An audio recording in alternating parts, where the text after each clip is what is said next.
You're the one your family calls first when everything falls apart. But when was the last time anyone called just to ask if you were actually okay? You've learned to hold it all together.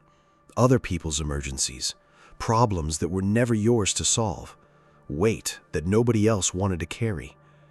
And while you're busy doing that, your own world is quietly crumbling from the inside out. Today, we're going to talk about the real cost of being the strong one and why your need to save everyone around you is destroying your own peace of mind. There's a contract nobody asked you to sign. No formal agreement, no conversation, and yet somehow you ended up bound by it. Maybe you're the oldest, maybe you're just the most put together, the one who seems to have it figured out. And the moment the people around you picked up on that, the unwritten contract kicked in. You are the family's emotional shock absorber. Every crisis lands on your doorstep first. Every problem nobody else knows how to handle becomes your problem. And in the beginning, if you're honest with yourself, that felt good, because there's a real dopamine hit in being needed. There's genuine satisfaction in solving what others can't. You become the recurring hero in a drama that never ends. But here's what happens over time. The hero starts to disappear. On the outside, people still see the rock, the solid, dependable guy who always shows up. On the inside, you start feeling like a ghost in your own life, because while you're fully present for everyone else's problems, you've been slowly checking out of your own. Your identity dissolves into the role you play. And one day you look in the mirror and you don't know who's looking back at you. You only know what that person does for everyone else. Let's talk about what's actually happening in your head. Because this isn't weakness. It isn't a character flaw. It has a very specific psychological architecture. The stoic martyr, and you probably recognize yourself in that description, operates from a pattern where everyone else's stability has to come before your own. Not because you consciously chose to live that way, but because somewhere along the line you learned that this is what it means to be strong. Being useful equals being valuable. Being needed equals being loved. And that pattern produces a constant state of hypervigilance. You anticipate other people's needs before they even realize they have them. You're already working out how to fix the next problem while the current one is still unfolding. Your nervous system is running on high alert at all times, always scanning, always monitoring, always ready to step in. The cost? You never, and I mean never, fully switch off. Even in moments that are supposed to be restful, part of you is still on guard. That's why even in silence, even alone, even after a day where nothing particularly went wrong, you feel that low-level unease you can't quite name. It's not anxiety over nothing. It's the price of living in a permanent state of emergency for everyone else. Here's the part nobody tells you. The more you prove you can handle it, the less the people around you think to ask whether you're actually handling it. Your competence has become a silent curse. There's a resentment that builds slowly inside anyone who carries this role. It isn't anger, it's something quieter and more corrosive.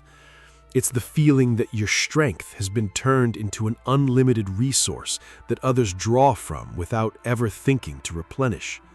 You give and give and give, and the gratitude is there, but it's shallow, because nobody really sees the cost. To them, you can handle it. You always handle it. And here's the cruel irony. When you finally hit your breaking point, when you genuinely crack, the wall you built by always being the strong one makes it almost impossible to receive help.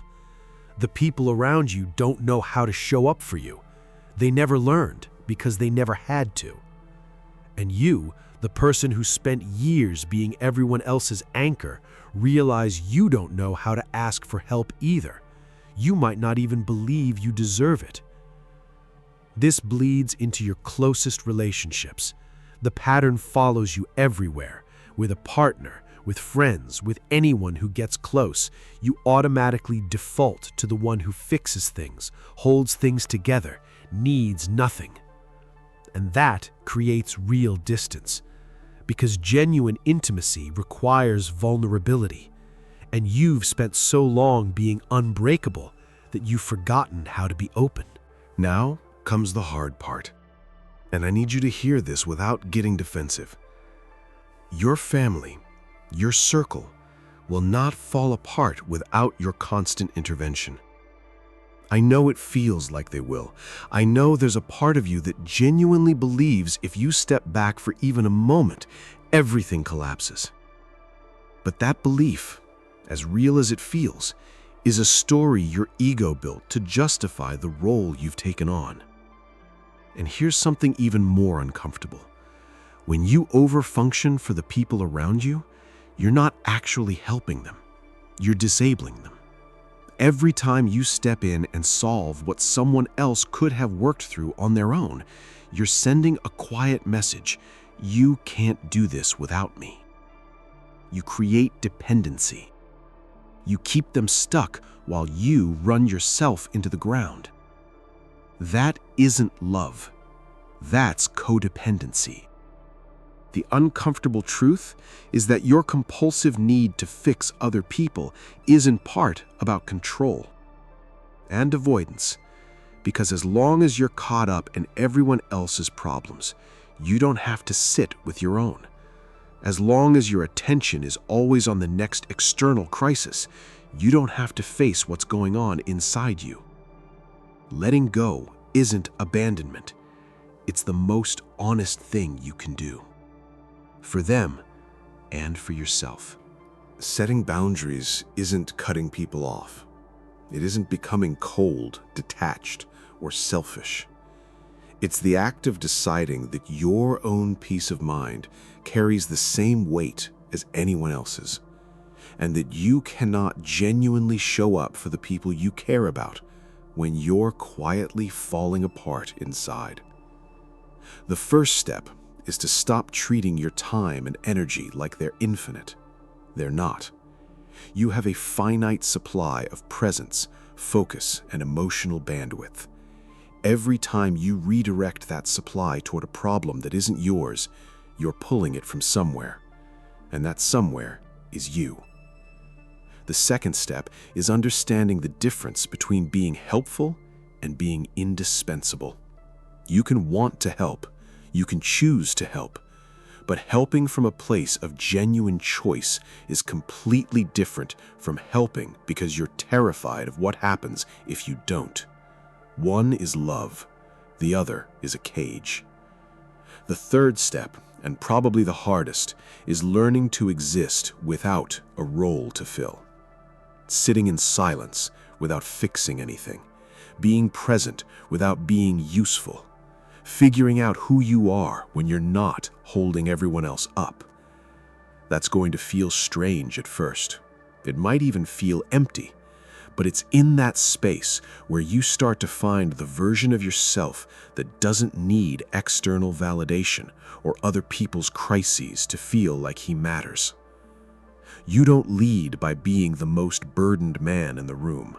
You lead by being the healthiest. And a healthy man isn't someone who never asks for help. He's someone who knows when to ask, who can say no without guilt, who lets the people around him rise and fall on their own terms because he respects them enough to believe they can. The fortress isn't built around your suffering. It's built around your peace. If this video hit close to home, if you recognized yourself somewhere in what we talked about, then you've already taken the first step. Seeing the pattern is how you begin to step out of it. You are not your role. You are not the crisis you survived, the problem you solved, or the pillar you held up. You are a person, and people need rest, silence, and the space to exist without having to justify it. Take care of yourself the way you take care of everyone else, starting now. If this resonated with you, drop it in the comments. What was the moment you realized you'd been carrying weight that was never yours to begin with? And if you know someone who lives like this, send them this video. It might be exactly what they need to hear today.